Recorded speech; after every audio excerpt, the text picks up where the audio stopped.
Om Sadashivasamārambhām Shankaracharya-madhyamām Asmadacharya-paryantām Vande Guru-paramparam Mukam karoti vācālam Pangum lamghayate girim Yatkripatamaham Vande Paramanandamadhavam.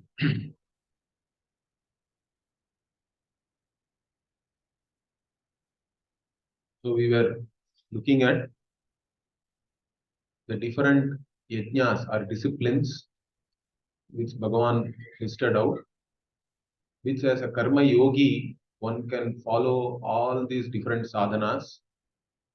That is up to you, in fact, which one you choose. But some form of a disciplined life is definitely required for a student of Vedanta because you have to grow emotionally. The maturity is very important. And also to achieve a certain integration as a person between your intellect and your emotional self, there has to be a certain integration has to be there. Between your thought, words, and deed, also there has to be a certain integration. All these things requires a certain effort on your part. That means you have to lead a certain disciplined life.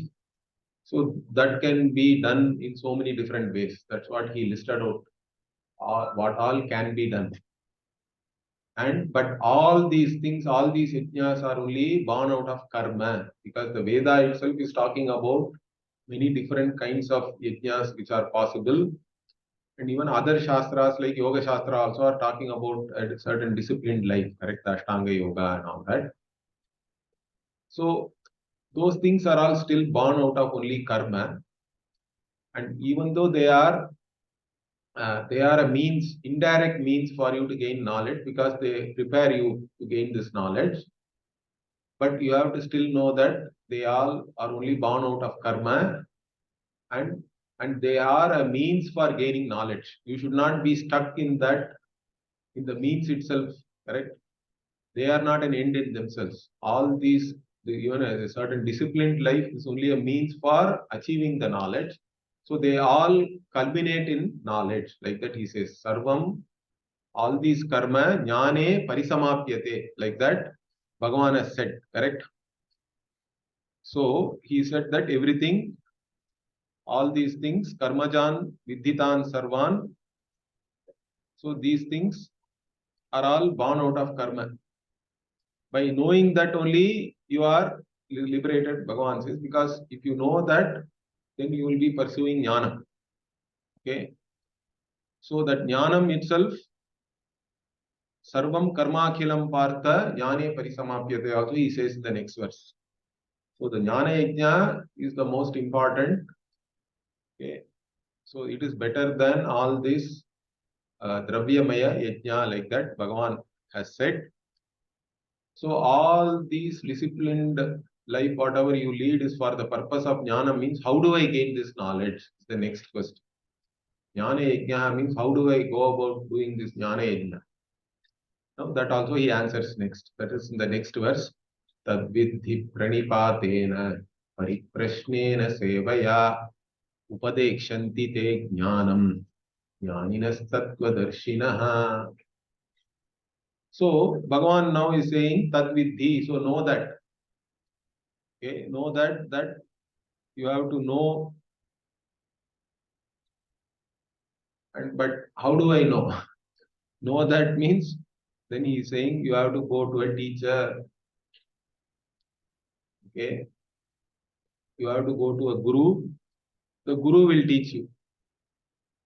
But how do I go to a guru? How do I approach my guru? What should be my attitude towards the guru? All that also Krishna is saying here. So what all you have to do when you go to your guru? Means he says, first you do pranipatena. Okay. Tadvidhi pranipatena. So pranipata means what here? Literally it means falling down properly. Pranipata means falling down at the feet of somebody in a certain manner. In fact, we have different kind of namaskaras also in our tradition, correct? So you can simply go and touch somebody's feet, or you do namaskara. And in fact, if you go to Japan and all, they keep on bending. I went to Japan once. So the more respect they want to show you, the more they will bend. And you also have to equally bend and accept that also. Okay. But it's a beautiful thing. They give respect like that. So it is a form of showing respect. Means you have to respect your teacher. And so in our culture and tradition, we have all these different forms of namaskara. And we even have a Sashtanga namaskara and all we say, correct? Ashtanga namaskara is there. So 8 angas are there behind your namaskara. When you are doing namaskara, all these 8 angas are there. I think there is even a verse for that. The Ashtanga namaskara. There is a verse. I think Padbhyam, Karabhyam, Janubhyam, Urasa, Shirasa, Drisha. Vachasa, Manasa, Chaiva, Pranamoshtango, Uchyate. Like this, there is a verse is there. Actually, for the Ashtanga Namaskara, means Urasa means your stomach and all is touching the ground, correct? Then your feet, hands, Karabhyam, then Janubhyam, shoulder also. Then Padbhyam, legs also are touching. Your head also has to touch. And then you also have to by Drisha. With your eyes also, you are looking at your guru or whoever you are doing namaskara, you have to look at them.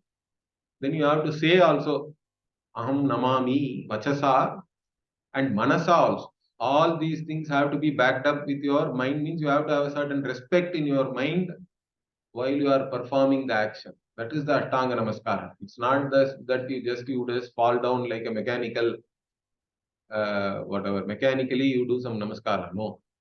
Your mind and even Vachas. So it is the Ashtanga Namaskara is all three. It includes Kaikam, Vachikam and Manasam. Everything is involved in that. So such a Namaskara you do to somebody means you are really showing them respect, it is said. So like that you go and do Namaskara means basically you have taken refuge in your teacher and you want to learn really. That shows your attitude that see otherwise if you think you know better than your teacher means there's you are not going to learn. Correct? If you think you already know, then you don't have to go to anybody and sit there, correct? But sometimes it even happens. Even I have seen that some 150 people were there in the 6 months course. Then around 65, 70 people are there in a 3-year course and all that when we studied. So some of them have already come from some other ashram, some other guru and all that, correct? Many people are all doing spiritual shopping also, something like that. They go to many ashrams. Everybody has that experience. Okay. So most people, nobody is coming with a clean slate. And it takes some time for that clean slate to form, in fact. Because you are already coming with certain notions. And even if you hear the guru, you are filtering it already with the knowledge you have. Rest of the things will go over your head. Whatever matches with your preconceived notions, that alone you pick up and reinforce the same thing means that's not going to work also actually. Okay, because many people come like that also. Then the Shastra is not going to bless you. The teacher also cannot help you. The teacher is teaching the same thing to everybody. And the teacher, if the teacher is a Sampradaya then teacher is teaching whatever is there in the Veda, whatever is there in the Shastra. It's nothing new in fact. It is time-tested knowledge. It is what nowadays there is even a term called anti-fragile and all that. They say that it is anti-fragile. Means what? Otherwise, there are so many facts, correct? Every day, particularly in eating and this nutrition and all that, we don't know what to do finally. So better you go back to whatever your grandmother was cooking, I think. At least that, that was there for so many generations. They were living in a certain way. They were eating certain things and they were doing okay. But today, every day they are saying one thing. Today they will see tea is the worst thing. Tomorrow they will say, no, no, tea is having this something else. It is having antioxidant. It is good for you. Day after tomorrow, another study will come and say it is worse than cyanide. We don't know what to do, correct? So, Then this one fellow, now he has come up with a term called anti-fragile. He says whatever has been followed for a long time means it has withstood the times. It has withstood so many so many people practicing it, and all that means there is something in that. You can go along with that. So like that, this knowledge is coming down, and the Shastra is there as a pramana, and teacher is teaching you, but you have to be also open to receive that knowledge. So that is a very important thing. So many times I have seen even people get angry with Swamiji and all that. Okay? Because they already come with some notions, they have even studied books, and they have emotional attachment with different people. But when you are teaching the Shastra, you have to teach whatever is there in the Shastra, correct? You cannot accept everything also.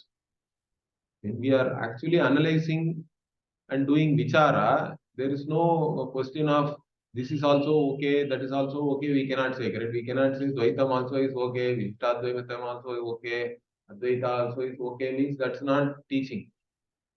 That can be a political speech. Okay. But when you are analyzing and doing vichara, we are analyzing the truth, correct? Here there is nothing called political correctness or anything, or we are not. If even some people get angry if you say Buddha did not teach whatever is there in the Upanishad. But if you go to the Buddhists themselves, they say the same thing. Okay, they don't say that Buddha. They think it is demeaning if you claim that Buddha has taught the same thing as in Upanishad. Then why should even Buddha teach anything? If already whatever he has taught is there in the Upanishad, their argument is different. But some people want to make everything as same. This kind of a disease is there with some of the people. I'm saying, are all religions are same? This is also is inane, correct? If you go and say to the Christian or Muslim, all religions are same, they don't accept it. They say, no, no, we are the only one who is correct. You are all devil worshippers. You are wrong. In fact, they take it as an insult if you tell that all religions are same and all that. They themselves don't. In fact, it is a very silly statement because none of the goals themselves are same.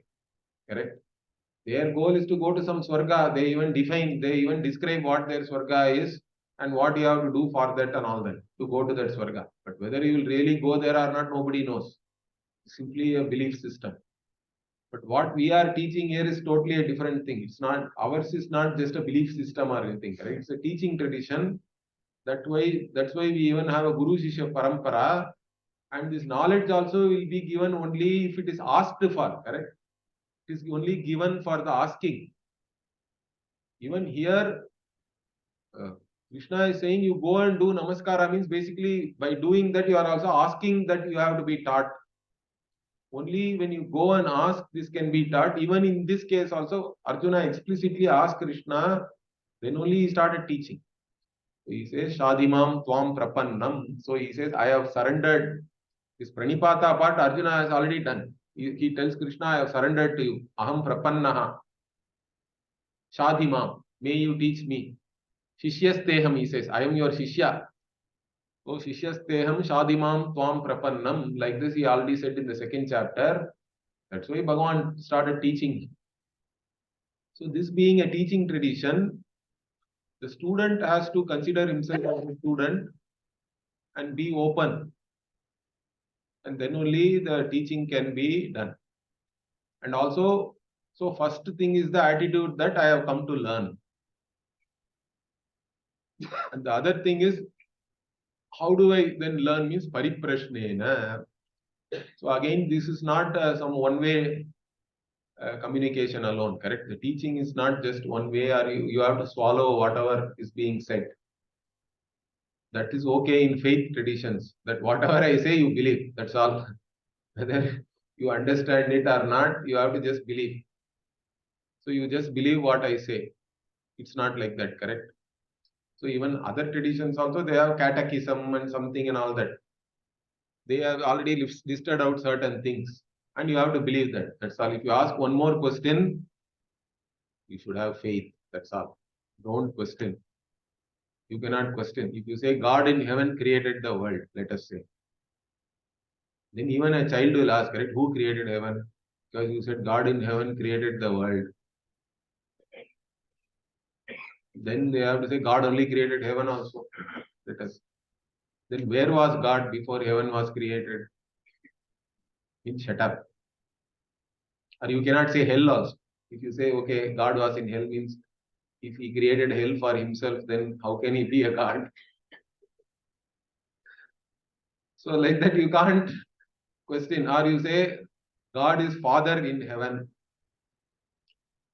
Means without mother, where is father? Then you have to say mother expired during the pregnancy of the world. God created the world. During the labor, mother passed away. Now he is a widower sitting in the heaven. Poor fellow is alone. So like this, it's a joke, correct? Theology is a joke. If you question, but they will say, shut up, just believe whatever I say. That means you have to only swallow whatever pill they give you, you have to swallow it. But Vedanta is not like that. Pariprashnena means you have to ask questions. But it has to be relevant questions, correct? Because we are teaching you step by step. And whatever is relevant questions have to be asked, it will come to you. Because if certain doubts are there, and those questions will be answered. In fact, there are many texts in the form of, most of the texts are in the form of question answers. Gita itself is in the form of question answer. But there are other texts like Prashnottara Ratnamalika, like that there is a text itself is there. Simple questions are all there, it is answered. So like that, many texts are there in the form of question answers. But beyond all that also, always a guru is required for answering certain things. So the guru also is available. So you have to question and get answers and get clarified. So again, the important thing here is the guru also is not just giving you advice. Understand that. Pujya Swamiji used to always say this because giving advice is it's the easiest thing in the world. Anybody can give advice to the other person, but advice is mostly useless.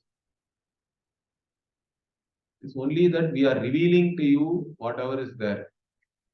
We are revealing the truth. You have to then, in the light of that knowledge, restructure your life or understand, and then you have to make it your own. Correct? That is the whole idea of the teaching. The teaching is not some advice or anything. Nobody, in fact, requires any advice. One of the things I used to hate is that many of the Vedanta textbooks or spiritual books themselves are having an advisory tone. I cannot read even a couple of pages if it has an advisory tone. I don't want any do's and don'ts and all that. Those things are mostly known to any adult, I think. We all know most of what is right, what is wrong, etc. Nobody has to teach us. But why do you have to do the right thing? Maybe we can analyze that. What do you lose if you do the wrong thing? So Swamiji always used to say you have to understand the value of values. That is more important than just giving some do's and don'ts and all that. Do's and don'ts everybody knows. Most of the people who come to learn Vedanta are already adults. We don't have to advise them all these things. They will they will work out all these things, correct? Basically, you have to give them the knowledge, and in that light of that knowledge alone, you have to make it yourself, make it your knowledge, and then you have to carry forward in that light of knowledge. Your life will then be based on that actually. So the guru is not just giving advice. That is why the teaching is different from advice also. It is neither preaching nor it is just giving some do's and don'ts or advice and all that. It is revealing to you your very nature, the truth, and whatever is there in the Shastra, again, that alone we are revealing to you. So that's what is the teaching. And to assimilate the teaching, you have to ask proper questions. Then only you can assimilate it. So with doubts also, you cannot have clarity. And some people have a certain hesitation to ask questions also. Even though they have doubts, they have a certain shyness. All these things also are possible. That's why I think Bhagavan says explicitly pariprashnena. So if you have any questions, you should not feel that this is stupid question and things like that. If you don't want to ask in front of everybody, you can always have ask privately also, or you just write it in some paper. You don't even have to write your name. So many times, Pujya Swamiji in the Satsanga, he used to, people will just write and they used to have some kind of some container or something. They'll put the questions in that. Then every day he used to read that and answer also in Satsanga. So like that, but basically you have to question and then get the answers. So that is what is called samvada again. The question answer sessions between the guru and shishya are called samvada. But otherwise the vada, jalpa and vitanda also are there. I have already told you, correct? Vada means two equals discussing amongst themselves to come to the truth is called vada. Jalpa means they have already decided they are not going to accept the other person's viewpoint. Okay, they have only come to convert the other guy. Let us say it's like in all these evangelicals and missionaries and all. Yeah, yeah. So you are arguing with each other, and there is no conclusion finally because nobody is ready to give up their position, however wrong it may be. They are only trying to defend themselves, even with some absurd arguments. Or it is like all these political debates on the TV, correct? Basically, uh, even the guy who comes and sits there in the whatever debate knows that he has nothing to argue really, but he says something, or he will do whataboutery, correct? So you also did like this. So what about that? So they will directly never answer, only dodging. So those things people do. That is all jalpa. And vitanda is even worse. You don't even state what your position is. You are only attacking the other person. You want to prove whatever that fellow says, it is wrong. Okay, that is called vitanda. So this vada, jalpa, vitanda, we are not talking about here. This is called samvada. That's why Krishna Arjuna samvade, like that only even in the Gita, after every chapter we say it is a samvada because this is also a question answer session between the guru and the shishya, and that is called samvada. So when Bhagavan says pariprashnena, that means you have to have samvada with your guru, and then through that you have to learn. Then finally, what? Sevaya. So you should also be ready to do whatever is required by the guru or whatever you can do to the teacher.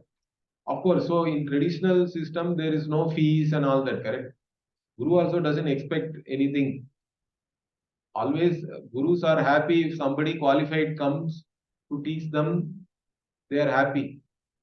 There is no other expectation actually. So it is not for any particular expectation that guru has anything, but still the student should be having an attitude of doing whatever is to be done. So the guru may ask you, may not ask you, most probably they will not ask anything. But you can be having a certain attitude that I will do. In fact, in the Chandogya Upanishad, Satyakama is said that you go take all these cows, then you after you make them into 1,000 cows, you come back. So that kind of a seva and all, it is shown in the Upanishad. Some stories are there like that. Or I told you that Indra and all they did for 102 years Gurukula Vasa and they did seva like that. It is said. So the idea is that you do whatever is to be done, whatever can be done. So that also shows a certain attitude again that you are ready to do whatever it takes for this knowledge. It shows your commitment. You are committed in this pursuit of knowledge. So your attitude should be proper, and then you should also have asked questions and all that properly. Then you should show commitment towards the knowledge. So with all these things, if you approach a guru means, and what kind of a guru? Jnaninaha, Tattvadarshinaha. Ones who have this knowledge, ones who have this vision themselves. because only the one who knows this as one's own knowledge can also communicate this properly. Otherwise, this knowledge cannot be communicated properly, or it will not come out also correctly. The teaching will not come out unless it is your own knowledge and you are very clear about the subject matter. You cannot talk about this. And this subject matter being even more subtle, correct? It's not like anything else. The one who is teaching you should be clear about this vision. It should be that person's vision, and then only that teaching will be effective. So you have to go to a person. That's why the Upanishad also says Shrotriyam Brahmanishtam. Here Bhagavan says Jnaninaha Tattvadarshinaha. Again in plural it is there. That means Bhashyakara I think says the plural also can refer to respect, because in many Indian languages we use plural for showing respect. It doesn't mean that you have to go to multiple gurus to learn. Even one guru is good enough. But the plural here is mainly for respect also we can take. Jnaninaha Tattvadarshina means one who is a Jnani, and a Tattvadarshi means Jnani means the one who has learned himself from his guru. We have to take. That parampara is very important. Only if you have learned from your own guru, you will know the methodology to teach also. Because you not only learn the subject matter from the guru, you also learn how it has been taught to yourself, correct? You know how it has been taught and what has worked for you in the teaching. So that's why you will also be able to employ the same methodology so that you can communicate effectively and pass on the vision. So that is the thing here. So Jnani and Tattvadarshi. And Tattvadarshi means it is your own knowledge. It's not that you just know it academically or factually or something like that. It is your knowledge. This knowledge should have blessed you also. It should reflect in your lifestyle, and this knowledge should have transformed that person. That means that person is a Tattvadarshi. So being a Tattvadarshi, the Guru will teach you Nayanas Tattvadarshana Upadekshiyanti te jnanam, like that. So they will teach you this knowledge.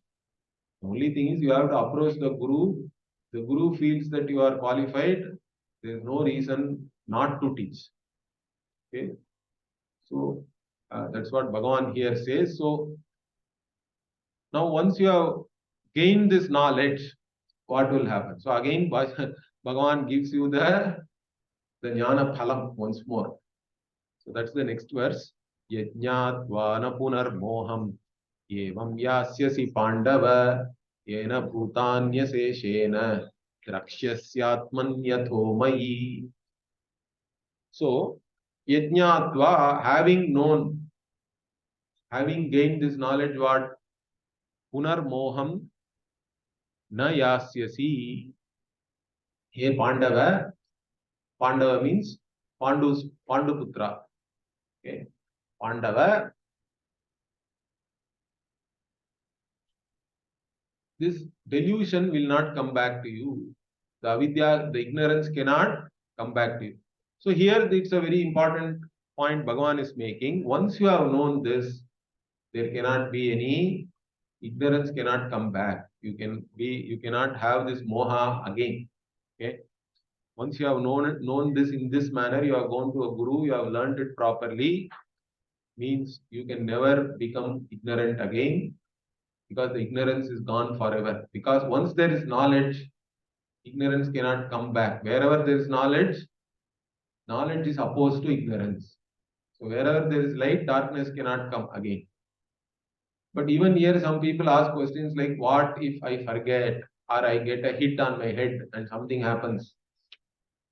Means even there, what is said is, once you have gained this knowledge frees you from any identity with the body itself, correct? It doesn't matter afterwards. Whatever happens to the body, you can even go into coma. What we can say is the Jivan Mukti, whatever one enjoys with a proper body mind sense complex, that may not be there, but you are still a Mukta only. Because as soon as the identification with the body mind sense complex is gone, means you are completely free. Later on, whatever happens to this body mind sense complex is immaterial. Is that clear? So once a mukta, always you are a mukta. It doesn't matter what happens to the body mind sense complex afterwards. Whether you remember Tattvamasi also is not a problem. Because this knowledge is not based on memory or anything. The knowledge has to take place. And then once this knowledge has taken place, you are already free. Once you are free means you don't have any identification with the body mind sense complex. Whatever may happen to this, regardless of the state of the body mind sense complex, you are always a jnani only. You can never again become a jnani. Once the knowledge has come and the ajnana is destroyed, it is destroyed. That's it. So that's what Bhagavan is pointing out here very clearly. Punar moham nayasyasi. So once you have gained this knowledge in this manner, hey Pandava, you will never be deluded again. You cannot be deluded again. This ajnana can never come to you. And again, what is the phala of this jnanam? Yena bhutani asheshena drakshyasi atmani. Means by this knowledge, in your own self, you will see all the beings. Means you become the Atma of all the beings. So your Atma is the Atma of all the beings. That is the vision. And not only like that, what? Atho Mayi also Bhagavan says. So you will see all the beings in yourself and in me, he says. Means that means you and me are not any different. Your Atma is Bhagavan's Atma. So you see all the beings in you, or you see all the beings in Bhagavan, it is the one and the same. So you see all the beings, Bhutani Asheshena means without leaving anything. Completely, all the beings are in me and in yourself also. Like that Bhagavan says. Again, this is a Mahavakya only. So he doesn't make any difference between himself and a jnani. Once you are a jnani, means it is same as Bhagavan. So that is coming out here also so clearly. Again, I don't know how the Dvaitins and all they interpret this. Must be very funny, I think. In fact, initially I used to read all these things, different commentaries and all that. But after some time, it became too boring. It doesn't make any sense, correct? You cannot keep reading nonsense for a long time. So I have given up on that. But I think they'll again make some kind of a interpretation, I think. So this is the jnana phalam. And then the next verse also is very interesting, correct? And this is one of the questions also came, correct? So now Bhagavan says that we talked about all these people who are doing all this disciplined life, etc., etc. But now he wants to praise this jnana. Okay. So he says anybody can gain knowledge. Because normally if you take karma, correct? For karma, there are a lot of qualifications are there. In fact, not everybody is qualified to do all the karma. Even in regular worldly life, we cannot just go and now become a fighter pilot or something like that, correct? There are, at a certain age, maybe you have more options. But after you age, then your options are all very little, very less. Certain things you cannot do anymore. That is true both in the Laukika or worldly affairs. In Vaidika also, there are, if you take some Vaidika karma, there are even conditions like Krishna Keshaha. You should have black hair. Then only you can do this karma. So how are you going to do that? Or some karma can only be done by brahmachari. If you now say, I want to do Samhita Dhanam, means you can't do. Only brahmachari can do Samhita Dhanam. Or being a brahmachari, you cannot do Agnihotra. You have to marry, or you have to have wife also. Widower also can't do many of the karma.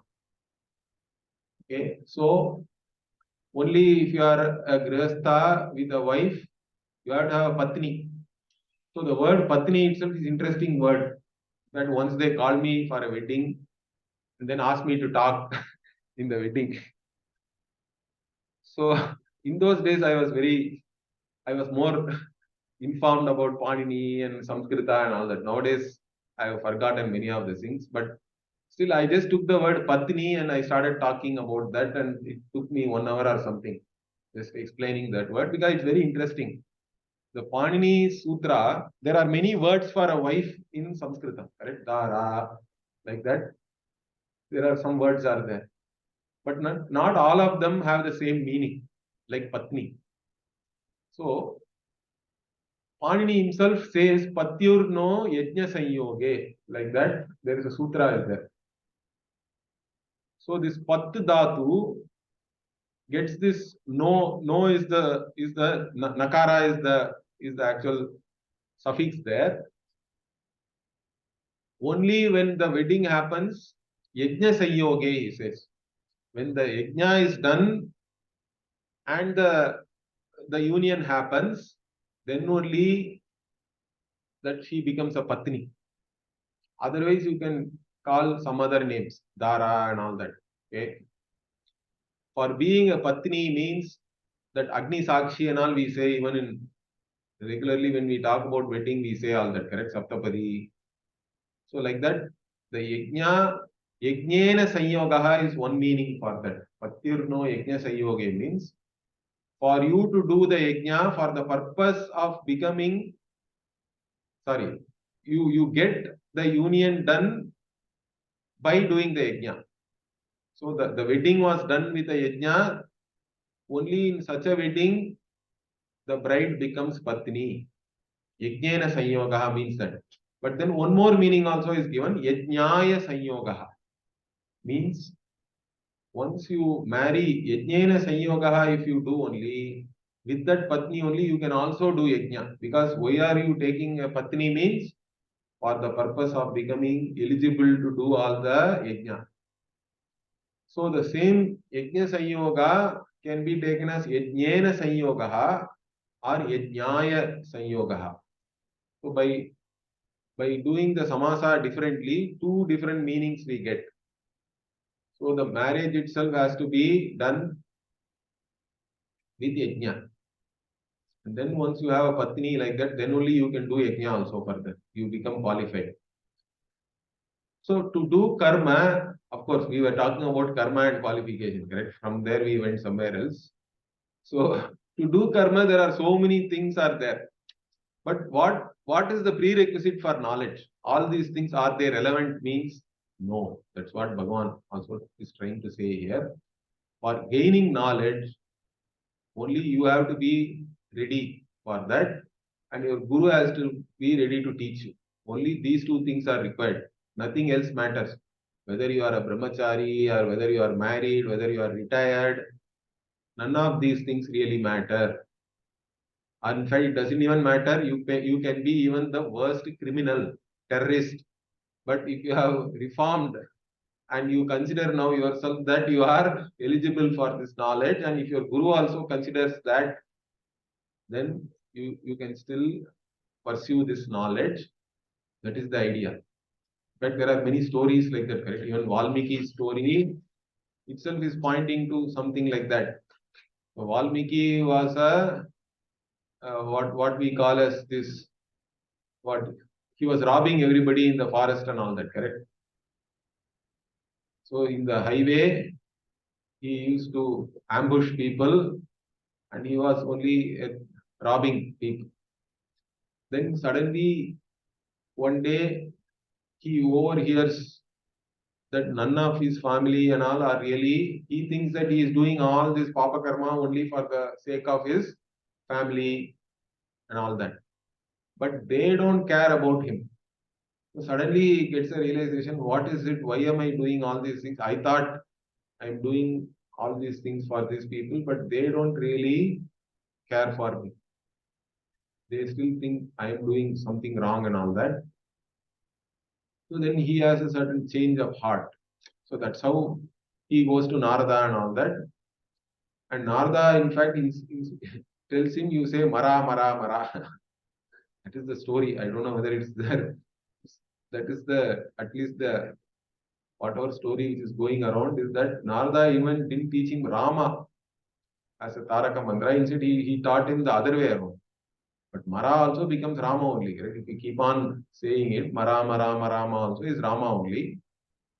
And that's how he did tapas and all that. And then that whole one ant hill itself formed, it seems, while he was doing. That's why he is called Valmiki.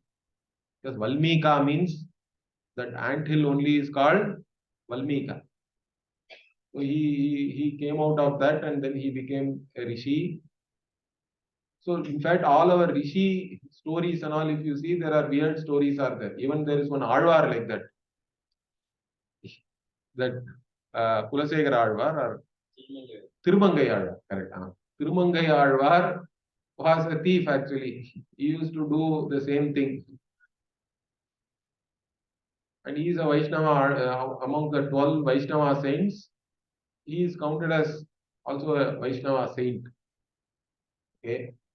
So, in this manner, the idea here is that anybody can gain this knowledge.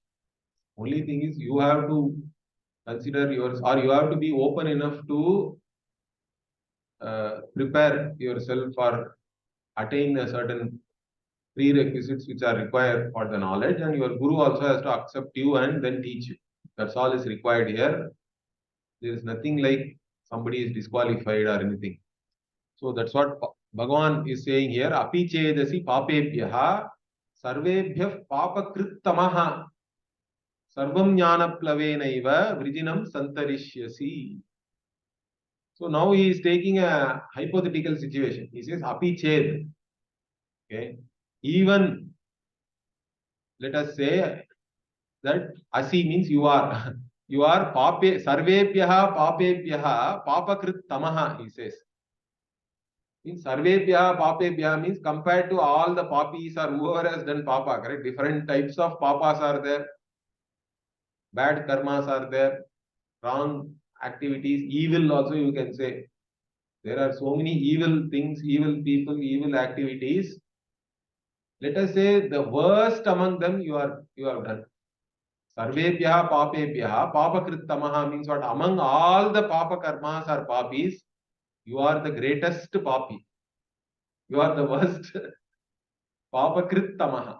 So even if you are papakrit tamaha, he says sarvam jnana plavenaiva vrijinam santarishyasi. Vrijinam means again papa only, but here he is talking about jnana plava.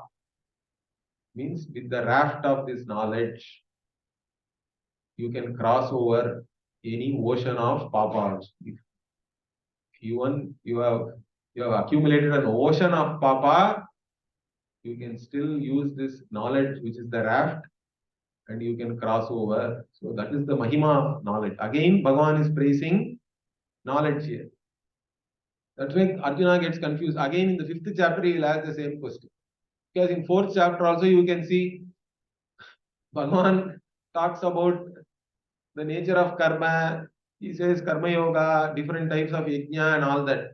But from there he goes into jnana again. He says all karma has to resolve into jnanam. Then you have to gain jnanam, and jnanam alone will take you across this samsara even though you are the greatest papi. So he again praises jnanam here. So this is all jnana stuti. So even if you are the greatest papi, once you have come to this knowledge means what? Even that greatest papa cannot make you guilty anymore. The guilt can be there only if you take yourself as a karta. So if you are an akarta and you know that, then you are instantly freed from all guilt. So your Swarupa is only akartritvam, abhoktritvam. This is your Swarupa. So once you know that, there cannot be any more guilt. You have crossed all papa. All punya also you have crossed. When we say, again, whenever we say that you have burnt all your papa, you are crossing over all your papa, we have to include punya also. Neither papa nor punya, nothing can bind you anymore. That is the greatness of this knowledge. So Bhagavan is he is praising this knowledge here. And again, once you have become a jnani, again you cannot become a papi. Okay, some people have this question. But see, already to gain this knowledge, you should have been a dharmika in some way. Even though you may have done papa and all that, you must have reformed, and you should have a certain attitude, correct? You should have certain maturity and all that. Once a person is like that, that person has no reason to go back and do some other ma and all that. So there is no question like that. Even though, as I told you already, jnani means jnani has gone beyond all rules also. All the rules of the society or even Vaidika rules also don't apply to the jnani. Jnani is a sarva karma sannyas. Jnani is not even a karta. So that means no rules can apply. But that does not mean that jnani has to do some durachara and all that. Jnani's achara need not be something wrong. Jnani can fit in with the society also if required, or can become a recluse or something. Not be part of the society actively, but that doesn't mean the jnani will be doing something wrong. That's not possible. So that also we have to understand here. So okay, with this we will close here. We'll continue in the next class. Om Purnamadah Purnamidam Purnat Purnamudachyate Purnasya Purnamadaya Purnamevavasishyate Om Shanti Shanti Shanti Harihi Om Shri Gurubhyo Namaha Harihi Om